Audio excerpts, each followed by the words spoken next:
आप सभी को मेरा नमस्कार। मेरे YouTube चैनल एम पर मैं आप सभी का स्वागत करता हूं। देखिए, आज का जो वीडियो है इस पे हम नॉर्मलाइजेशन के इफेक्ट पे बात करेंगे। जो एसएससी सीजीएल टियर 2 का 2019 वाला अभी एग्जाम हुआ हाल ही में, तो उसमें नॉर्मलाइजेशन किस तरह से रोल प्ले कर सकता है। इससे पहले मैंने एक वीडियो और अपने चैनल पे बनाया है जो एक्सपेक्टेड कट ऑफ के बारे में है। उसका लिंक मैं डिस्क्रिप्शन में दे दूंगा, आप एक बार उसे जाके देख सकते हैं। ठीक है, जो बताया जा रहा है कि कट ऑफ इस बार बहुत ज़्यादा हाई जा सकता है, तो उस पर हमने बात की है, उस वीडियो में आप जाके देख सकते हैं।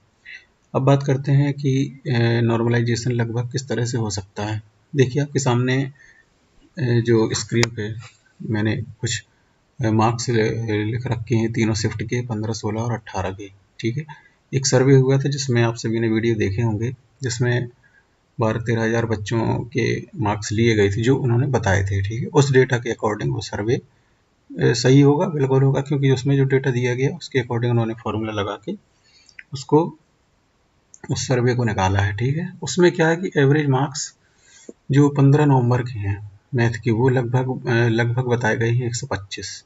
ठीक है, और 16 नवंबर के इससे 4-5 नंबर ऊपर ही हैं, यानी 130 के आसपास, और 18 नवंबर को लगभग 175।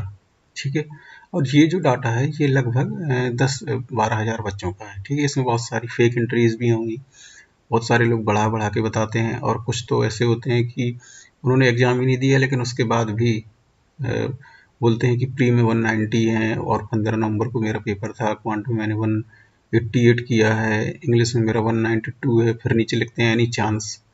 ठीक है, तो आप समझ सकते हैं कि ऐसे लोग बिल्कुल फेक हैं। इतना कॉमन सेंस तो सबके पास है कि जो इतना स्कोर करेगा वो ये नहीं पूछेगा कि एनी चांस। ठीक है, अच्छा, अब बात करते हैं, तो जब ये बात डाटा लगभग 1 लाख के आसपास होगा, 90-94 हज़ार बच्चों का, तो ये एवरेज तेज़ी से घटेगा। ठीक है, और मुझे लगता है कि एवरेज जो 15 नवंबर का वो लगभग 110 या मैक्सिमम टू मैक्सिमम 115 तक ही जा सकता है। ठीक है, तो 110 से 115 के बीच ही रहने वाला है। 16 नवंबर की बात करें तो ये 115 रह सकता है, और 115 से मैक्सिमम 120 तक। ठीक है, जब और 16 में तो और भी ज़्यादा बच्चों का लगभग डबल बच्चे लिए गए हैं, 43,000 के आसपास जिन्होंने एग्ज़ाम दिया था। तो हो सकता है कि 115 के आसपास ही रहे। ठीक है, 15 और 16 में थोड़ा सा ही गैप रहेगा। वैसे ये गैप 5-6 नंबर का हो सकता था, लेकिन चूंकि 16 में बच्चे ज़्यादा कर दिए हैं तो वो 2-3 नंबर और एडजस्ट हो सकते हैं। ठीक है, अब बात करते हैं कि 18 नवंबर पे। तो 18 नवंबर का पेपर आसान तो आया है। ठीक है, अगर इसमें देखा जाए तो जो सर्वे हुई उसमें लगभग 50 नंबर का अंतर है 15 और 18 में। तो वही गैप तो इतना ज़्यादा भाई गैप तो शायद वह रहेगा 40 से 50 नंबर का, लेकिन जो 18 नंबर का जो एवरेज है वो 155 या 50-60 के बीच में ही रहेगा, यानी 150 से 160 के आसपास ही रहने वाला है। ठीक है, तो 40 नंबर का वो गैप बराबर बना हुआ है। अब बात करते हैं कि नॉर्मलाइजेशन का मतलब नंबर बढ़ाना या घटाना नहीं है। उसका मतलब होता है सभी शिफ्ट को लगभग बराबर ले आना। ठीक है, जो बहुत ज़्यादा ईजी है या बहुत ज़्यादा टफ थी, उन बच्चों के जो मार्क्स हैं एवरेज, उनको एक लगभग समान लेवल पे ले आना, यानी नॉर्मलाइजेशन लगभग 98-99% काम करता है। ठीक है ना, 100% करेगा, थोड़ा बहुत डिफरेंस रह जाता है। ठीक है, अब बात करते हैं इंग्लिश में। तो इंग्लिश में आप देखिए 15, 16, 18। ठीक है, बहुत ज़्यादा डिफरेंस नहीं आया है। जो सबसे आसान शिफ्ट मानी गई है वो 16 नवंबर की मानी गई, जिसमें लगभग 170 मार्क्स एवरेज हैं लोगों के, और 18 नवंबर जो सबसे टफ मानी गई लगभग 165, और 15 नवंबर 168 के आसपास। तो इंग्लिश में ज़्यादा चेंज भी नहीं होगा। देखिए 2018 में भी लगभग एवरेज इंग्लिश में इतने ही रहे थे, तो इस बार भी एक्चुअल जो एवरेज मार्क्स है वो 2-3 नंबर यहाँ वहाँ हो सकता है, बट लगभग यही रहने वाला है। ठीक है, तो इसमें नॉर्मलाइजेशन में भी ज़्यादा चेंज नहीं होने वाला है। ठीक, अब देखा जाए तो जो एवरेज मार्क्स टियर 2 हैं, जो रॉ मार्क्स, जो हम अगर उन दोनों को जोड़ के देखा जाए तो लगभग 15 नवंबर का 270 से 275 तक। ठीक है, इतना ही रहने वाला है, या 80 तक ले सकते हैं मैक्सिमम। जो पूरे बच्चों की बात कर रहा हूँ, जब पूरा लगभग 90-94 हज़ार का डेटा आ जाएगा। 16 नवंबर का जो है लगभग जो एसएससी के पास डेटा है। ठीक है, इसके बाद 16 नवंबर का 275 से 285 तक जा सकता है। अब देखिए एग्जैक्ट तो नहीं है, लेकिन इस रेंज में रह सकता है। बाकी 18 नवंबर कम से कम 320 से 330 रहेगा, इससे नीचे नहीं जाने वाला है एवरेज। ठीक है, अब अगर हम बात करें नॉर्मलाइजेशन की, ठीक है, तो आप देखिए, मैंने अभी बताया था कि 15 नवंबर में जो मैथ का पेपर था उसमें लगभग जो एवरेज मार्क्स 110 के अराउंड है और जो 18 नवंबर है 155 के अराउंड है। ठीक, तो इसका मतलब है 40 से 45 नंबर का यहाँ गैप आ रहा है, या मैक्सिमम 60 नंबर का। ठीक है, हम ले लेते हैं कि ज़्यादा से ज़्यादा एवरेज 50 नंबर का गैप, या 45 या 40 नंबर का गैप। ठीक है, तो इसको तो एडजस्ट करना ही पड़ेगा एसएससी को। यानी जिस बच्चे के 18 नवंबर में 155 नंबर हैं और जिस बच्चे के 15 नवंबर में 110 नंबर हैं, एसएससी की नज़रिए से वो दोनों बच्चे बराबर हैं। ठीक है, ये मैं एग्जाम्पल के तौर पे बता रहा हूँ। ठीक है, तो एसएससी को 15 नंबर वाले बच्चे को 155 तक ले जाना पड़ेगा। ठीक है, यानी उसके 45 नंबर इंक्रीज करने पड़ेंगे। अब एसएससी ये दो तरीके से कर सकता है। कैसे? या तो वो 18 वाले के कुछ मार्क्स घटा दे, ठीक है, तो उसे 15 वाले के कम बढ़ाने पड़ेंगे। ठीक है, और अगर वो 18 वाले के मार्क्स भी इंक्रीज कर देता है, एक फार्मूला देखिए, एक फार्मूले से होता है। ठीक है, एसएससी के पास जो डेटा है वो उसके अकॉर्डिंग उस फार्मूला अप्लाई करेगा और फिर जो रिजल्ट आएंगे उनको अप्लाई किया जाएगा। तो ज़्यादा चांस इस बार ये लग रहे हैं, हालांकि दोनों तरीके उसमें दोनों तरह से हो सकता है कि 18 वालों के मार्क्स भी बढ़ाए जाएं, लेकिन अगर 18 के मार्क्स थोड़े से भी बढ़ते हैं तो 15-16 के मार्क्स बहुत ज़्यादा बढ़ जाएंगे, यानी वो 50 के ऊपर भी जा सकते हैं या 60 तक।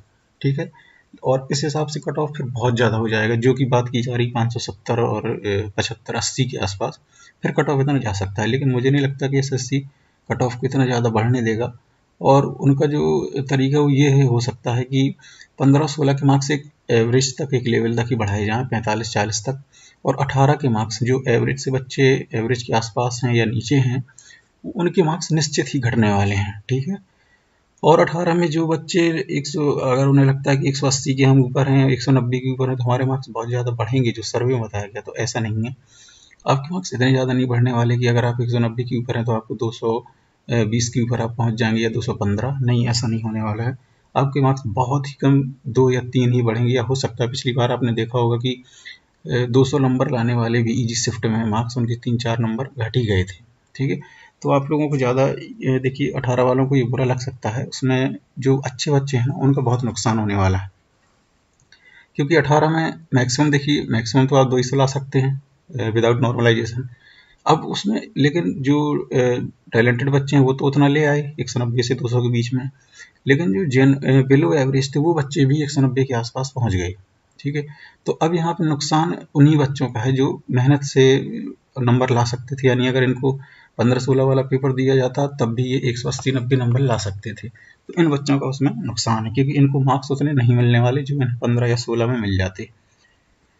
नॉर्मलाइजेशन में आप मानिए कि 40 से 45 नंबर ही बढ़ने वाले हैं, इससे ऊपर बहुत कम चांस है। अगर 18 के बढ़ते हैं तब नंबर 15-16 के और ज़्यादा बढ़ेंगे, लेकिन मिनिमम 15-16 को 40 से 45 का इंक्रीमेंट मिलेगा। बात करें इंग्लिश में, तो इंग्लिश में जो नंबर है वो 18 वालों को सबसे ज़्यादा मिलेंगे। ठीक है, यानी हो सकता है 4-5 नंबर का डिफरेंस आ जाए। ठीक है, तो देखा जाए, ये मैंने वही लिख रखा है कि difference between 15-16 and 18 is around 40 to 50 marks, है ना। तो अगर 15-16 के बच्चे को 40-50 मार्क्स नॉर्मलाइजेशन मिलते हैं तो 18 में कोई खास इंक्रीमेंट नहीं होगा, या बिल्कुल नहीं होगा। ठीक, मैथ की बात कर रहा हूँ।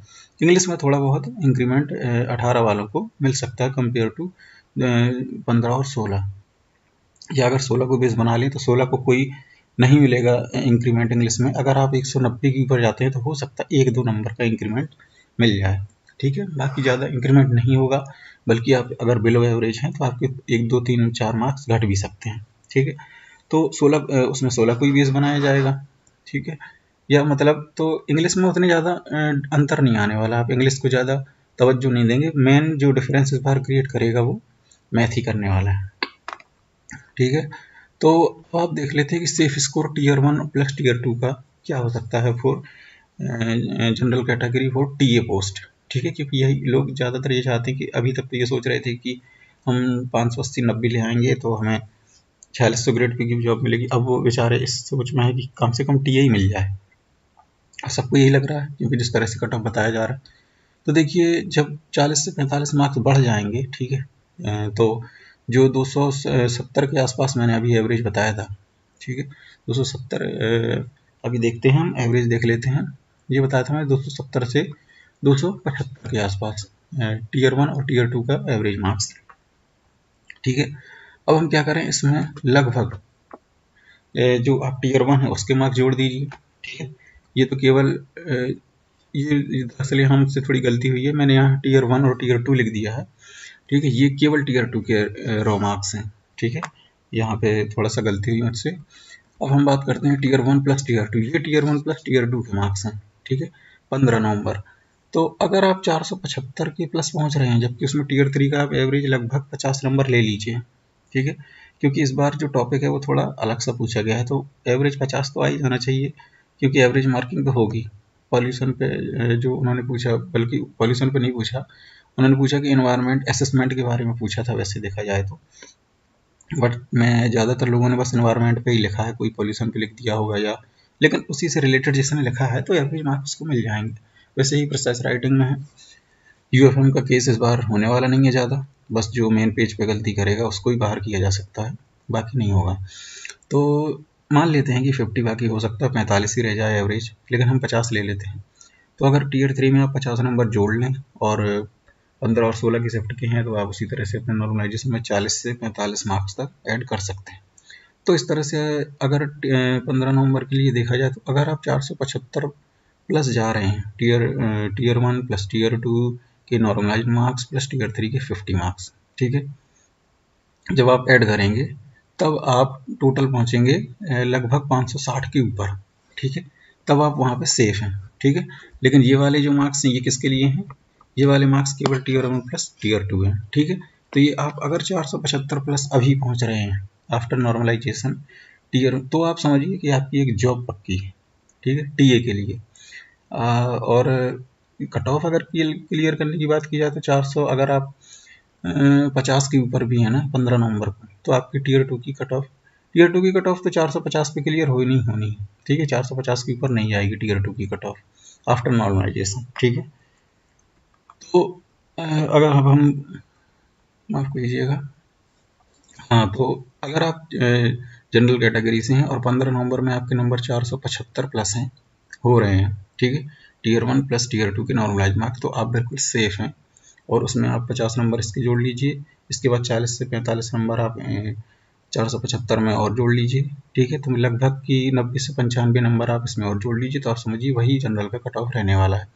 सेम आप 16 नंबर में अगर आप 480 के ऊपर हैं, ठीक है, तो आपके 15 से थोड़ा सा कम बढ़ सकते हैं नंबर। ठीक है, सेम 18 नंबर में आप देख लीजिए, क्योंकि इनका कोई खास इंक्रीमेंट होने वाला नहीं है, 4 से 5 नंबर यहाँ वहाँ प्लस माइनस लेके, और इसमें लगभग 50 नंबर तो वही 570 के अराउंड पहुँच रहा है। ठीक है, तो 4 से 5 प्लस माइनस भी हो सकता है। तो अगर आप जनरल कैटेगरी से हैं, तो मेरा ये कहना है कि अगर आप 560 के ऊपर है तो आप काफ़ी हद तक सेफ हैं। अगर 570 के ऊपर है तो 100% आप सेफ ही हैं। ठीक है, उसमें कोई टेंशन की बात बिल्कुल नहीं है कि टीए की पोस्ट कम से कम आपको मिल ही जाएगी, क्योंकि अभी देखिए 2018 के कुछ बच्चे हो सकता है हट भी जाएंगे, और जो जब पूरा डेटा आएगा तो ये एवरेज भी काफ़ी कम हो जाएगा। और जितने मार्क्स आप देखते हैं ना लोग बताते हैं, ये कुछ लोग इसमें से फेक भी बताते हैं, बढ़ा के भी बताते हैं, जिनके मार्क्स कम आते हैं वो नहीं बताते। हालांकि कुछ ऐसे भी होते हैं कि जिनके अच्छे मार्क्स हैं वो भी नहीं बताते हैं। ठीक है, और जो 2018 में, हालांकि अभी जो 18 में वैकेंसी थी लगभग 11,000 थी। ठीक है, 19 में अभी तक जो वैकेंसी 8,500 है। तो हो सकता है कि अभी अभी चांस है कि कोई टेंटेटिव है तो अभी 1,000-1,200 वैकेंसी और बढ़ जाएगी। कुछ डिपार्टमेंट हैं जिनमें अभी जिनमें जीरो वैकेंसी दिखा रहा है, तो उनमें भी वैकेंसी बढ़ सकती है। लेकिन अगर इतनी वैकेंसी पे भी बात की जाए 85-100 पे, तो उसके अकॉर्डिंग ये कट ऑफ लगभग इतना ही रहने वाला है, इसके ऊपर नहीं जाएगा। ठीक है, तो ज़्यादा टेंशन लेने की ज़रूरत नहीं है, ज़्यादा परेशान होने की ज़रूरत नहीं है। बाकी जो लोग बॉर्डर पे हैं वो लोग अपनी 2020 की तैयारी जारी रख सकते हैं। ठीक है, इसी के साथ हम अपनी इस बात को यहाँ पे समाप्त करते हैं। अगर आपके कोई कमेंट हैं, आप, मैं इस वीडियो में अगर क्लियर नहीं कर पाया हूँ, आपको थोड़ा सा डाउट हो, तो आप कमेंट में पूछिएगा, मैं सभी के जवाब दूंगा।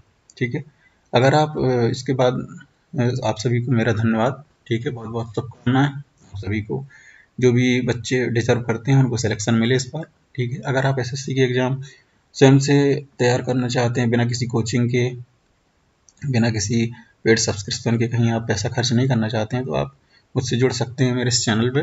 ठीक है, बहुत जल्दी मैं अपनी राइट स्ट्रेटजी के साथ आऊँगा और लेक्चर्स भी स्टार्ट करेंगे धीरे धीरे, क्वांट और इंग्लिश के लिए, या बाकी फिर रीजनिंग और जीके के लिए भी मैं सजेस्ट कर सकता हूँ बाद में कि क्या पढ़ना है, क्या बुक्स पढ़नी है, और किस तरह से हमें इंटरनेट का इस्तेमाल करना है, इस सब पे बात